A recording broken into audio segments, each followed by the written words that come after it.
ಬೋಗಿದೋಲ್ tea and trading company limited ವಿರುದ್ಧ Hiralal Somani FIR 2008 SC 911 ಮೊಕದ್ದಮೆಯಲ್ಲಿ ಈ ನ್ಯಾಯಾಲಯವು ಅದೇ ರೀತಿಯ ಅಭಿಪ್ರಾಯವನ್ನು ಪುನರುಚ್ಚರಿಸುವಾಗ ವಾದಪತ್ರದಲ್ಲಿ ಮಾಡಲಾದ ದೃಢೋಕ್ತಿಗಳನ್ನು ಸಾಬೀತುಪಡಿಸಿದ ಹೊರತು CPC 8ನೇ ಆದೇಶದ 10ನೇ ನಿಯಮದ ಅಡಿಯಲ್ಲಿ ಡಿಕ್ರಿಯನ್ನು ಹೊರಡಿಸತಕ್ಕದ್ದಲ್ಲ ಎಂದು ಅಭಿಪ್ರಾಯಪಟ್ಟಿದೆ.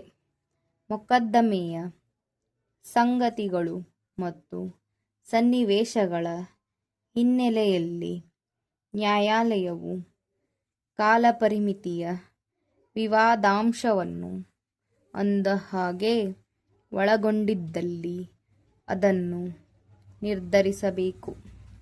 ರಮೇಶ್ ಚಂದ್ ಅರದವಾಟಿಯ ವಿರುದ್ಧ ಅನಿಲ್ ಪಂಚ್ವಾನಿ ಮೇಲ್ಕಂಡ ವಿಷಯದ ಹಿನ್ನೆಲೆಯಲ್ಲಿ ಸಿವಿಲ್ ಪ್ರಕ್ರಿಯಾ ಸಂಹಿತೆಯ 8ನೇ ಆದೇಶದ 10ನೇ ನಿಯಮದ ಅಡಿಯಲ್ಲಿ ಪರಿಹಾರವು ವಿವೇಚನಾತ್ಮಕವಾಗಿ ಎಂಬುದು ಇತ್ಯರ್ಥವಾದ ಕಾನೂನು ಪ್ರಸ್ತಾವವಾಗಿದೆ ಎಂದು ಕಂಡುಬರುತ್ತದೆ ಮತ್ತು ಪ್ರತಿವಾದಿಯು ಲಿಖಿತ ಹೇಳಿಕೆಯನ್ನು ಸಲ್ಲಿಸಲು ವಿಫಲನಾದಲ್ಲಿ ಅಂತಹ ಅಧಿಕಾರವನ್ನು ಚಲಾಯಿಸುವಾಗ ನ್ಯಾಯಾಲಯವು ಹೆಚ್ಚು ಜಾಗರೂಕತೆಯಿಂದ ಇರಬೇಕಾಗುತ್ತದೆ.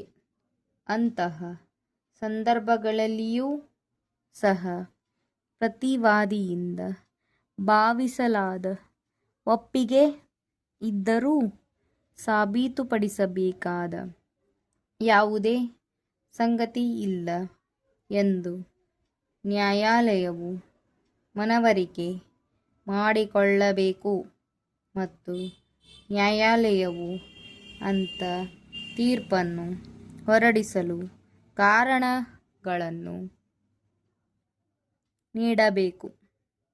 ಆದಾಗ್ಯೂ ಅದು ಸಂಕ್ಷಿಪ್ತವಾಗಿದ್ದರೂ ತೀರ್ಪನ್ನು ಓದುವ ಮೂಲಕ ಯಾವ ಸಂಗತಿಗಳು ಮತ್ತು ಸನ್ನಿವೇಶಗಳ ಆಧಾರದ ಮೇಲೆ ನ್ಯಾಯಾಲಯವು ಮುಂದುವರೆಯಬೇಕೋ ಅಂತಹ ಸಂಗತಿ ಮತ್ತು ಸನ್ನಿವೇಶಗಳನ್ನು ಯಾವ ತಾರ್ಕಿಕತೆಯ ಅಡಿಯಲ್ಲಿ ದಾವೆಯನ್ನು ಡಿಕ್ರಿಗೊಳಿಸಲಾಗಿದೆ ಎಂಬುದು ಪಕ್ಷಕಾರನು ಅರ್ಥಮಾಡಿಕೊಳ್ಳಬೇಕು.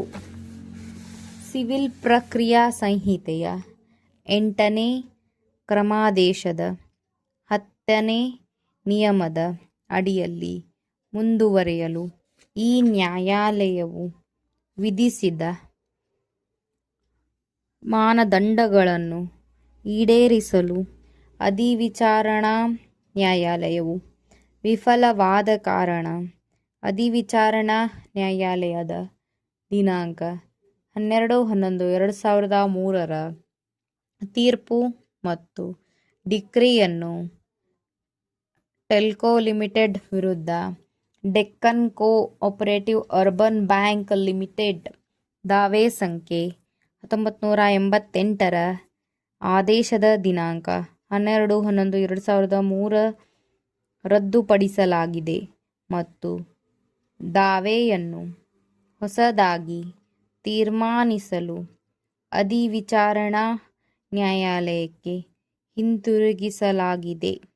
ಅಪೀಲುದಾರನಿಗೆ ಇಂದಿನಿಂದ 3 ವಾರಗಳ ಅವಧಿಯೊಳಗೆ ಲಿಖಿತ ಹೇಳಿಕೆಯನ್ನು ಸಲ್ಲಿಸಲು ಸ್ವಾತಂತ್ರ್ಯವಿದೆ ಮತ್ತು ಆ ನಂತರ ಕಾನೂನು ಪ್ರಕಾರ ಮುಂದುವರೆಯಲು ಅಧಿವಿಚಾರಣಾ ನ್ಯಾಯಾಲಯಕ್ಕೆ ಸ್ವಾತಂತ್ರ್ಯವಿದೆ.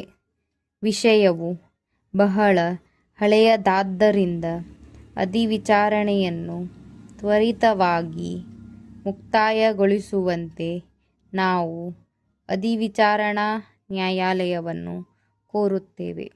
ಮೂಲ ದಾಖಲೆ ಯಾವುದಾದರೂ ಇದ್ದರೂ ಅದನ್ನು ಹಿಂದಕ್ಕೆ ಕಳುಹಿಸಬೇಕು. ಪ್ರಸ್ತುತ ವಾದದಲ್ಲಿ ಅಂಗೀಕರಿಸಲಾದಂತೆ ವಾದಿಯು ವಾದಪತ್ರಗಳು ಮತ್ತು ಸಾಕ್ಷ್ಯ ಯಾವುದಾದರೂ ಇದ್ದಲ್ಲಿ ಅವುಗಳನ್ನು ಪರಿಶೀಲಿಸುವುದು ಮತ್ತು ಅಂತಿಮವಾಗಿ ವಾದಪತ್ರಗಳು ಮತ್ತು ಸಾಕ್ಷ್ಯದ ಆಧಾರದ ಮೇಲೆ ವಾದಿಯು ಡಿಕ್ರಿಗಾಗಿ ದಾವೆ ಸಲ್ಲಿಸಿದ್ದಾನೆಯೇ ಅಥವಾ ಇಲ್ಲವೇ ಎಂಬುದನ್ನು ಕಂಡುಹಿಡಿಯುವುದು ಡಿಆರ್ಟಿಯು ಕರ್ತವ್ಯವಾಗಿದೆ. ಆದರೆ ಡಿಆರ್ಟಿಯು ನೇರವಾಗಿ ಸಿವಿಲ್ ಪ್ರಕ್ರಿಯಾ ಸಂಹಿತೆಯ 8ನೇ ಕ್ರಮಾದೇಶದ 10ನೇ ನಿಯಮವನ್ನು ಅನ್ವಯಿಸಿತು ಮತ್ತು ಯಾವುದೇ ಕಾರಣಗಳನ್ನು ನೀಡದೆ ಅರ್ಜಿಯನ್ನು ಪುರಸ್ಕರಿಸಿತು. ಡಿಆರ್ಟಿ ಹೊರಡಿಸಿದ ಪ್ರಶ್ನಿತ ಆದೇಶವು ಸರ್ಕಾರದ ಆದೇಶವಲ್ಲ.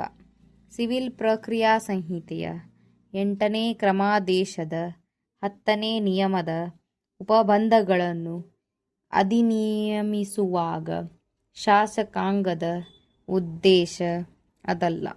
ಆದುದರಿಂದ ಪ್ರಶ್ನಿತ ಆದೇಶವನ್ನು ಸಮರ್ಥಿಸಲು ಸಾಧ್ಯವಿಲ್ಲ.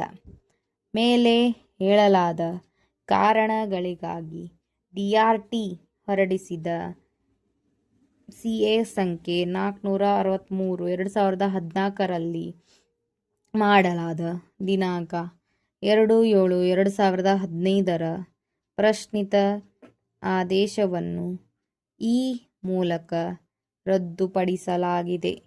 ಅರ್ಜಿದಾರರಿಗೆ ವಿಚಾರಣೆ ಅವಕಾಶ ನೀಡಿದ ನಂತರ ವಿಷಯವನ್ನು ಹೊಸದಾಗಿ ಮರುಪರಿಶೀಲನೆ ಮಾಡುವುದಕ್ಕಾಗಿ ಡಿಆರ್ಟಿಗೆ ವಾಪಸ್ ಕಳುಹಿಸಲಾಗಿದೆ ಮತ್ತು ಕಾನೂನಿಗೆ ಅನುಸಾರವಾಗಿ ಮುಂದುವರಿಯುತ್ತದೆ. ಅರ್ಜಿದಾರನಿಗೆ 15ನೇ ಜುಲೈ 2019ರಂದು ಡಿಆರ್ಟಿ ಮುಂದೆ ಹಾಜರಾಗುವಂತೆ ನಿರ್ದೇಶಿಸಲಾಗಿದೆ. ಅದರಂತೆ ಆದೇಶಿಸಲಾಗಿದೆ.